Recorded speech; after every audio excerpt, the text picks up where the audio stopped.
I'm Jamino. I'm the designer of Print Client Humidifier. It is made from recycled ceramic.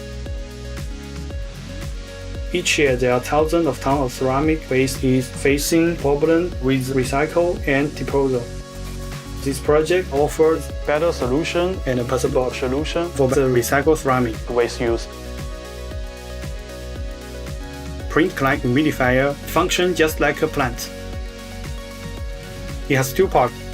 The lower part is with outside glazed. It can keep water inside.